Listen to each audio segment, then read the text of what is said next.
விழுப்புரம் மாவட்டம் கோட்டக்குப்பத்தில் அதிகாலை உடற்பயிற்சி கூடத்திற்கு நடந்து சென்ற அரசு மருத்துவமனை மருத்துவரிடமிருந்து பணம் பறித்த கல்லூரி மாணவர் உட்பட 3 பேரை போலீசார் கைது செய்து சிறையில் அடைத்தனர். விழுப்புரம் மாவட்டம் கோட்டக்குப்பம் திவான் கந்தப்பன் நகரை சேர்ந்தவர் ஆறுமுகம் மகன் சந்தோஷ், வயது 36. மருத்துவரான சந்தோஷ் முண்டியம்பாக்கம் அரசு பொது மருத்துவமனையில் மருத்துவராகவும் நரம்பியல் துறை உதவி பேராசிரியராகவும் பணிபுரிந்து வருகிறார். சம்பவத்தன்று வழக்கம் போல் காலை பெரிய முதலியார் சாவடியில் உள்ள உடற்பயிற்சி கூடத்திற்கு நடந்து சென்றார். ஈசிஆர் சாலையில் நடந்து சென்ற இவரை பின்னால் பைக்கில் வந்த 3 பேர் மோதி கீழே தள்ளிவிட்டனர்.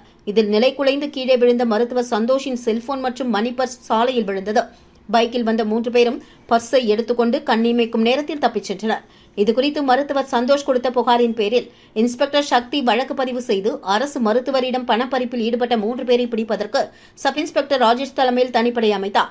சப் இன்ஸ்பெக்டர்கள் ராஜேஷ், திவாகர், ரமேஷ் ஆகியோர் கொண்ட குழுவினர் அந்த பகுதியில் இருந்த 20க்கும் மேற்பட்ட சிசிடிவி கேமராவில் பதிவாகி இருந்த காட்சிகளை வைத்து பணப்பறிப்பில் ஈடுபட்டவர்களை கண்டுபிடித்தனர்.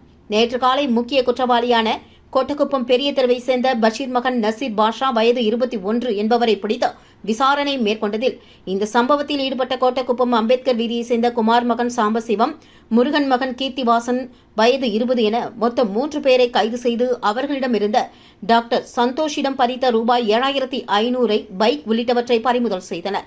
பின்னர் 3 பேரையும் வானூர் நீதிமன்றத்தில் ஆஜர்படுத்தி கடலூர் மத்திய சிறையில் அடைத்தனர். கைது செய்யப்பட்ட நசீர் பாஷா கடலூர் அரசு கல்லூரியில் பிஎஸ்சி 3ஆம் ஆண்டும், சாம்பசிவம் புதுச்சேரியில் உள்ள தனியார் கல்லூரியில் 3ஆம் ஆண்டு ஆங்கிலமும் படித்து வருவது குறிப்பிடத்தக்கது.